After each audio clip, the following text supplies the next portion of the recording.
So last thing I want to touch base on, and then Dalton, if you got anything, people that are weary of running their credit multiple times.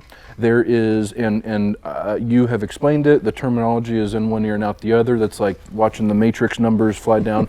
There's something under a law per se where you can have multiple credit runs, which I can see the benefit of for the customer, because dealer X, Y, and Z may be going through the same bank, but all of a sudden their rates are different, right? One's inflating one more, one's giving me a kickback, and one's doing neither.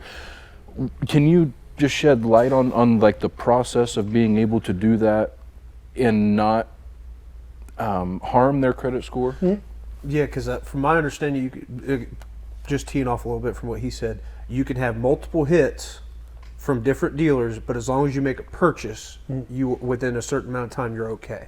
Yeah, so that all is accurate. So to kind of elaborate on that, the biggest thing that a lot of customers, you'll hear these terminologies too. I want to throw this in there: hard inquiry, soft inquiry. You hear that all the time. Right.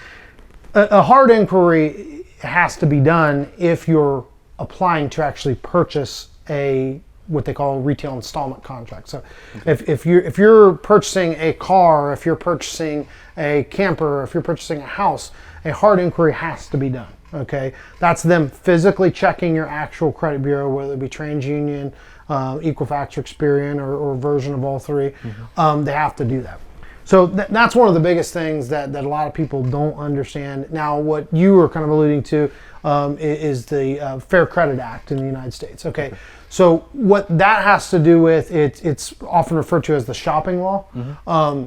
Has to do with the fact that if you go in and you apply for credit with dealerships, as long as you keep it generally within a small span of time, 24, 48 hours, things like that, it doesn't, in the long term, affect your credit like it does in the short term. Okay. Obviously, any hard inquiry you're going to see on your credit is going to affect you a little bit, and that really, it's an algorithm, so it depends on other things that you've done, how much it affects it. I mean, you can't give an exact number for every customer. It's just different with every customer, but it will affect it. Now, if you say you go to 10 different dealerships in 3-month period, yeah, that's going to affect your credit.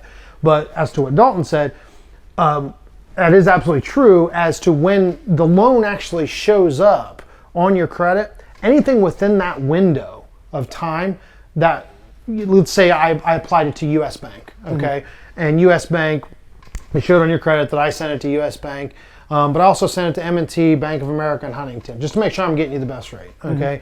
And a month later, 2 months later, it shows up on your credit that US Bank, you now have a loan for US Bank, okay? Those credit inquiries that all happen within that time, doesn't have to be just US Bank, M&T, Huntington, Bank of America, they're all going to not affect your credit as much as they did when your overall score and your all those inquiries, they're going to kind of not drop off, but they're just not going to affect the points like it would if you did purchase something. That's why I always tell people, if you're absolutely in the market to purchase something, do a credit application, absolutely. But if you're not necessarily in the market, don't go out there and have every dealership run your credit. It's not a good idea. So I like plain English. I'm a simple man. If you're window shopping, don't do an application. Right. If you are seriously buying, do the application. And find out what the and looking for the best deal. And looking for the best deal. I mean, you got it narrowed down. Yep. Yeah. Do the application. Find out what the banks are going to offer you, and make the purchase. Yes. Okay. Absolutely. I have heard. I guess this is not an additional topic, but just to kind of summarize that, I have heard some customers say, I just walked out of this dealership and my credit took a 30-point dive. I do want to be very clear, working with Dallas and the other finance officers that we have here for as long as I have, we're very conscious of who we send your information to and also the amount of times that we send it off. The reason being, comparing myself to a bigger dealership with 150 stores, needless to say a name, but their motivation is to send this information off to every bank that they work with because they don't know which bank is going to give them the most amount of money for your business. So if you were an uneducated customer, they might see, here's a 6.9 for 3,000 of kickback, here's a 9.9 for 5. If they can spin that, and put more money in their pocket. I mean, to add to that, one biggest thing is it's just easier. And you can take somebody that has very, very little finance experience and put them in my position. Not that there aren't people out there that are smarter than me. Obviously there are. Neither of them are sitting right here. But anyway, no, if you get a person in that position, you know, and the easiest thing to do is just hit send all, or send it to here, send it to here, send it to here. Just continue to do that till you think you got the best deal. Okay, that's one way of doing it, right?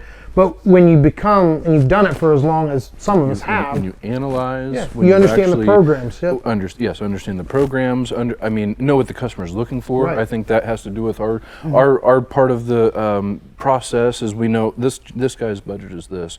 He's very rate conscious. We know to analyze and who to send it to, but very conscious of how many times we send that off. I have heard, and this is multiple times. Again, my credit just took this dive, or my sister, someone I know. That's why I won't do a credit app with you. I have to explain that you don't understand. They just send it off to all 30 banks they work with.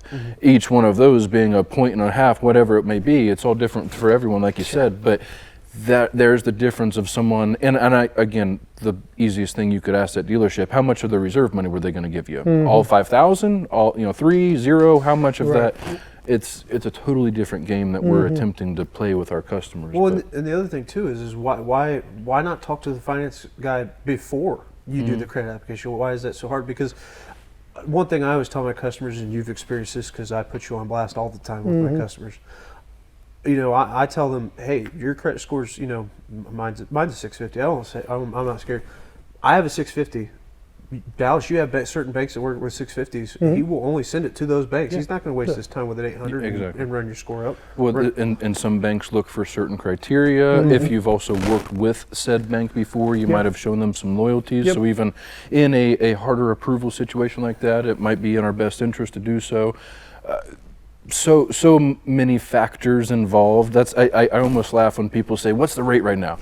Sir, I only know your first name. If I could give you an interest rate, that'd be like telling you what you wanted to hear so that I can get your money out of your pocket. We can't. That's not how it works. So, I think we covered the majority of, I guess, the importance. Again, guys, if you have any questions, you don't necessarily just have to get online and do an application. You can call us. We can go through the process. We can help you better understand, especially for those that are in a certain situations that others may not be. I've had a 600 approved. I've had a 780 declined. I mean, there is no telling what's going to happen. The RV industry is a crazy place. It's a crazy place. So.